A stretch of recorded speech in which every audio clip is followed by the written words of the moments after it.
Lahan pertanian pegunungan biasanya terletak di dataran dengan ketinggian lebih dari 300 meter dari permukaan laut, dengan curah hujan yang sangat tinggi. Lahan pertanian ini juga memiliki halangan biofisik. Misalnya, kondisi lahan di lereng yang curam dan tanah yang rentan erosi dan longsor. Masyarakat yang tinggal di lereng-lereng perbukitan di wilayah Wonogiri sebelah utara ini, contohnya seperti di Bulukerto ini, mereka mayoritas adalah bercocok tanam. Bukan hanya sayur mayur, tapi juga jenis rumput.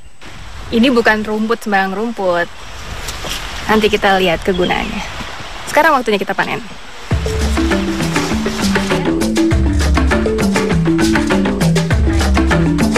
Awalnya tanaman cincau hanya dikembangkan di daratan Cina, kemudian menyebar ke seluruh penjuru Asia termasuk Indonesia. Cincau tumbuh dengan baik di ketinggian 700 hingga 2300 meter di atas permukaan laut. Cincau memiliki ciri batang kecil yang ramping.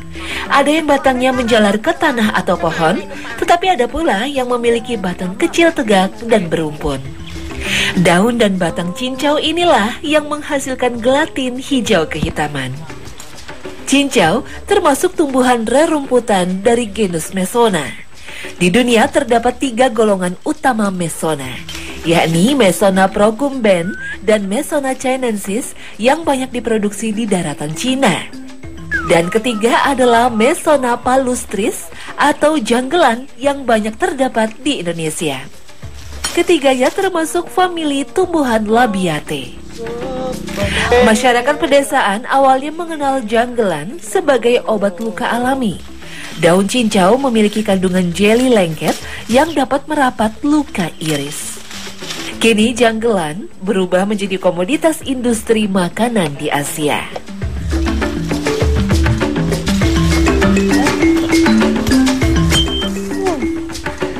Hampir seluruh lereng perbukitan ini ditanami oleh janggelan. Karena memang janggelan ini yang saya bilang sebelumnya hanya rumput-rumput liar yang berasal dari hutan. Tapi karena ternyata untuk dibudidayanya sangat gampang, sangat mudah, jadi mereka dicocok tanam. Hampir sepanjang tahun mereka berhasil untuk memanen janggelan. Cara nanamnya mudah dan manennya juga cepat. Cincau hitam didapat dari ekstrak bubuk tanaman janggelan. 90% kandungan cincau hitam adalah air, sisanya mineral dan serat lain.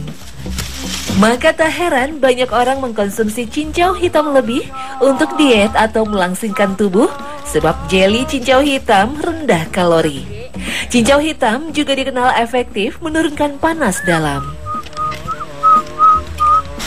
Nah, ini rumputnya, kalau orang sini bilang janggelan, atau lebih kita kenal dengan cincau hitam.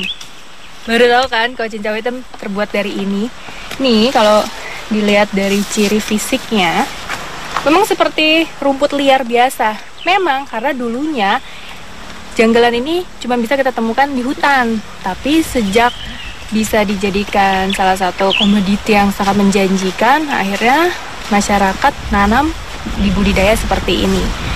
Ini kalau dilihat secara fisik hampir sama seperti tumbuhan mint, cuman dia agak lebih besar daunnya. Terus batangnya ini nih sama daunnya berbulu. Nih ada bulu-bulu putihnya. Terus kalau ciri khas yang lebih jelas lagi, kalau misalnya daun janggelan ini kita remes-remes kayak gini nih. Nah, dia lengket loh. Tuh perhatiin deh. Yang ini jelinya nih, tuh. Makanya cincau hitam ini biasanya juga disebut grass jelly.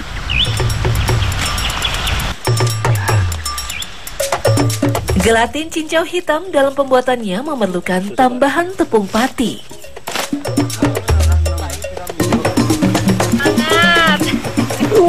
Kurang Mbak, udah lapar nih Mbak ya Mbak. Ayo turun. Ada berapa kilo ini Mas? 40. Oh 40. Semangat Mas. Ya. Jenggelan tidak semuanya dipanen karena ya seperti ini, keterbatasan tenaga dan juga akses untuk sampai ke perkampungan tuh sangat jauh. Jadi ya diambil secukupnya aja. Nah, besok dipanen lagi. Nah, sekarang kita ke pabriknya.